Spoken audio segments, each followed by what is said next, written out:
அனைவருக்கும் வணக்கம். தனுசு ராசினியர்களுக்கு நிகழ இருக்கும் சூரிய பயிற்சி என்ன மாதிரியான நன்மைகளை எல்லாம் ஏற்படுத்தி கொடுக்க இருக்கு, கிரகநிலைகளின் ரீதியாக அமையிருக்கும் சாதகங்கள் என்ன, பாதகங்கள் என்ன, மேலும் என்ன மாதிரியான முன்னேற்றங்கள் எல்லாம் உங்களுடைய வாழ்வில் ஏற்பட இருக்கு என்பது குறித்தான முழுமையான பதிவை தான் பார்க்க போகிறோம். அது மட்டும் இல்லாமல் சூரிய பகவானை பொறுத்த வரைக்கும் தற்போது பெயர்ச்சியாகி பலம் இழக்கிறார். இதன் காரணமாக என்ன மாதிரியான முன்னேற்றங்கள் எல்லாம் ஏற்பட இருக்கு என்பது குறித்தான முழுமையான தான் இந்த வீடியோல நம்ம விரிவா பார்க்க போகிறோம். அதற்கு முன்னாடி சூரிய பகவானை பற்றி சற்று விரிவாக தெரிந்து கொள்வோம். சூரியன் உலக இயக்கத்திற்கு மிக முக்கியமான ஒன்றாக இருக்கிறது. அதன் சக்தியால் தான் ஜீவராசிகள், பயிர்கள் வாழ்கின்றன, வளர்கின்றன.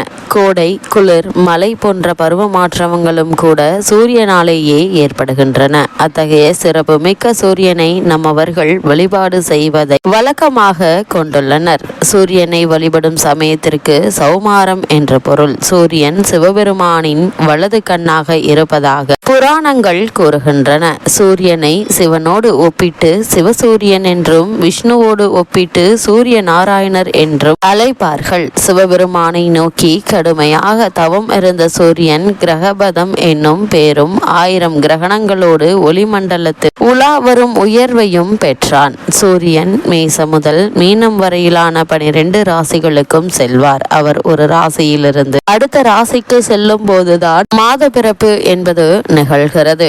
சூரியன் பச்சை நிறமுடைய 7 குதிரைகள் பூட்டிய தேரில் வலம் வருகிறார். அந்த தேருக்கு ஒரே ஒரு சக்கரம் தான் உண்டு. அந்த குதிரைகள் பூட்டிய தேரை ஓட்டுபவரின் பெயர் அருணன். அவருக்கு கால்கள் கிடையாது. இவர் திருமாலின் பெரிய திருவடி என்று போற்றப்படும் கருட பகவானின் அண்ணன் ஆவார். சூரியனின் ரதம் பொன்மயமானது. அந்த ரதத்திற்கு 5 ஆரங்களும் 3 நாபிகளும் உண்டு. 3 நாபிகளும் 3 காலத்தை குறிக்கும். சூரிய சக்கரத்தில் உள்ள 6 கட்டைகளும் 6 ருதுக்களை குறிக்கின்றன. சக்கரத்தின் மேல்பாகமும் கீழ்பாகமும் உத்ராணியம், தட்சியானியத்தை குறிக்கிறது. சூரிய பகவான் தன்னுடைய தேரில் 4 பட்டினங்களை சுற்றி வந்து காலை, மதியம், மாலை, அர்த்தராத்திரி என்ற காலங்களை உண்டாக்குகிறார். சூரிய பகவானை வழிபடும் விரதங்களில் மிக முக்கியமானது ரத சப்தமி. இது சூரிய ஜெயந்தி என்று அழைக்கப்படுகிறது. தை மாதத்தில் வரும் சப்தமியே ரத சப்தமி என்று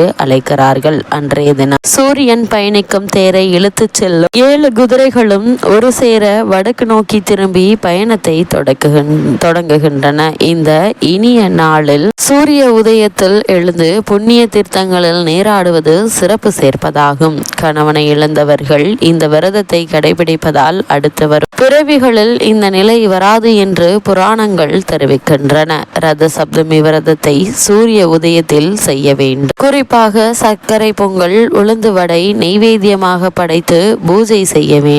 கோதுமையால் செய்த சப்பாத்தி, சாதம் போன்றவற்றை பசுமாட்டிற்கு கொடுப்பது நல்ல பலனை தரும். வாசலில் சூரியன் வழிபடும் ரதம் வரைந்து அரிசி, பருப்பு, வெல்லம் படைக்கலாம். சூரிய உதயத்தின் போது குளித்து விரதம் அனுஷ்டித்தார் செல்வந்தர் ஆகலாம் என்கின்றது புராணம். ரத சப்தமி என்று தொடங்கும் தொழில் பணிகள் மிகவும் சிறப்பாக நடைபெறும். அதே போல் இந்நாளில் செய்யப்படும் தான தர்மங்களும் பல மடங்கு புண்ணியம் கிடைக்கும் என்கின்றார்கள். சூரிய பகவான் இந்து தொன்மையில் நவகிரகங்களின் முதன்மையானவர். சிவபெருமானின் வலது கண்ணாகவும் ஒளியின் நாயகனாகவும் கருதப்படுபவர். 7 குதிரைகள் பூட்டிய பொன் ரதத்தில் வலம் வரும் இவர் ஆரோக்கியம், ஆயுள் மற்றும் ஞானத்தை அருள்பவர். ஞாயிற்றுக்கிழமை சூரியனுக்குரிய உகந்த நாளாகும். மகர சங்கராந்தி, பொங்கல், ரத சப்தமி போன்றவை சூரியனுக்குரிய மிக முக்கிய திருவிழாக்களாக அமைகின்றன. சூரிய பகவானை பொறுத்தவரைக்கும் கண் கண்ட தெய்வம், ஆற்றல்,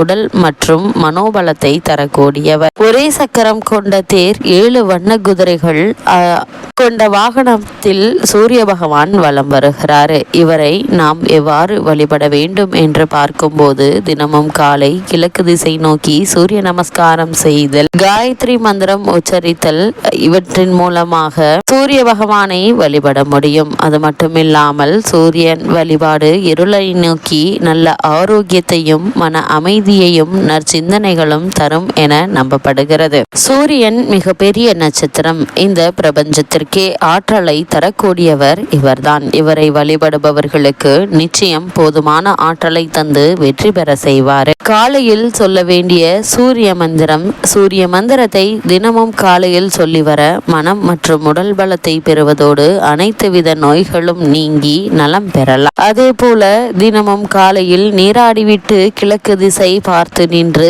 சூரியன் பகவானை பார்த்து 10 முறை சொல்ல அனைத்து நோய்களும் தீர்ந்து உடல் மற்றும் மனோபலம் பெறலாம். அது மட்டுமில்லாமல் சூரிய பகவான் விரதம் இருப்பவர்கள் காலையில் சூரிய உதயத்திற்கு முன் எழுந்து பிரம்ம முகூர்த்தத்தில் நீராட வேண்டும். பூஜை செய்யும் இடத்தை நன்கு சுத்தம் செய்து கொள்ள வேண்டும். அர்ச்சனைக்கு ஒரு தட்டை தயார் செய்து அதில் கொஞ்சம் அரிசி, குங்குமம், சிவப்பு நிற மலர்கள், ஏதேனும் ஒரு பழம் ஆகியவற்றை எடுத்து கொள்ள வேண்டும். விளக்கை ஏற்றி கொண்டு அதை சூரியன் உதிக்கும் திசையை நோக்கி வைத்து ஒரு சிறிய சொம்பில் வைத்திருக்கும் தண்ணீரை எடுத்து சூரிய பகவானை நோக்கி வழிபட்டு கொண்டு அந்த அர்ச்சனை தட்டின் மீது தீர்த்தம் போல தெளிக்க வேண்டும். பூஜை முடிந்தவுடன் நீங்கள் சாப்பிட வேண்டியது ஏதேனும் இனிப்பு வகையாக இருக்க வேண்டும். குறிப்பாக வெல்லம் சேர்த்து செய்யப்பட்ட இனிப்பை சாப்பிடலாம். அதன் பின் மாலை வரை தண்ணீர், பால் தவிர வேறு எதுவும் சாப்பிடக்கூடாது. காலை முதல் மாலை வரை சாப்பிடாமல் விரதமிருந்து விட்டு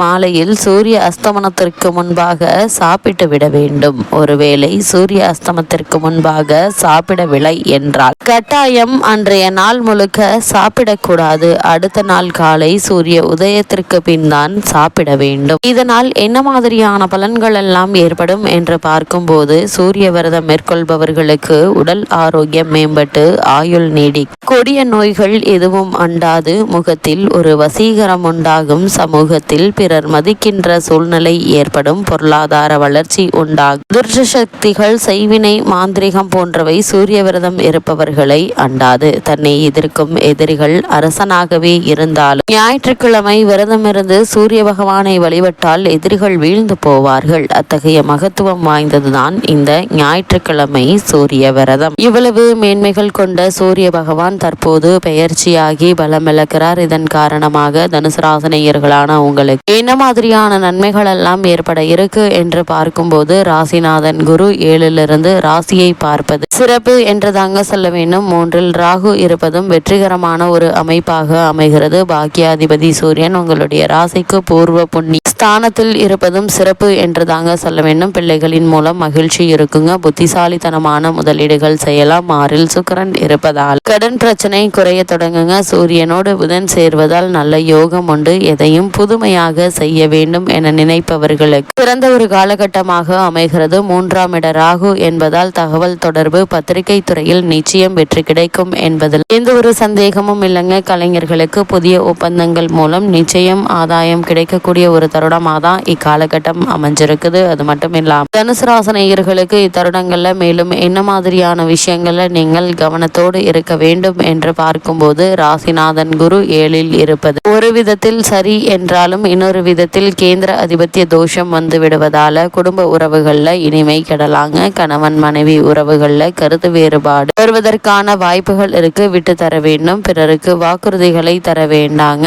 கவனச்சிதறல்களால் சங்கடங்கள் வரலாம். மனதில் உள்ள சனி ராசிக்கு 4இல் அர்த்தாஷ்டம சனி இருப்பதால தாயாருடைய உடல் நலத்திலும் வண்டி வாகன பயணங்களிலும் கூடுதல் கவனத்தோடு இருப்பது அவசியம். குறிப்பா திருமண சம்பந்தமான முயற்சிகளை மேற்கொள்ளக்கூடியவர்கள் வரனை பற்றி தீர விசாரித்து ஆராய்ந்து அதற்கு பிறகு வரனை நிச்சயிப்பது உங்களுடைய எதிர்கால வாழ்க்கைக்கு மிக மிக நல்லது என்பதை கிரகநிலைகள் மீண்டும் தெளிவுபடுத்துது. அது மட்டும் இல்லாம தனுசு ராசினியர்களை பொறுத்த வரைக்கும் இத்தருணங்கள்ல கிரகநிலைகளின் ரீதியாக கூறப்படும் பரிகாரம் என்று பார்க்கும்போது குரு வழிபாடு உங்களுக்கு குதூகலத்தை தரும் வழிபாடாக அமையிருக்கு என்பதை கிரகங்களுடைய சஞ்சார நிலைகள் தெளிவாகவும் உறுதியாகவும் எடுத்துக்காட்டுது.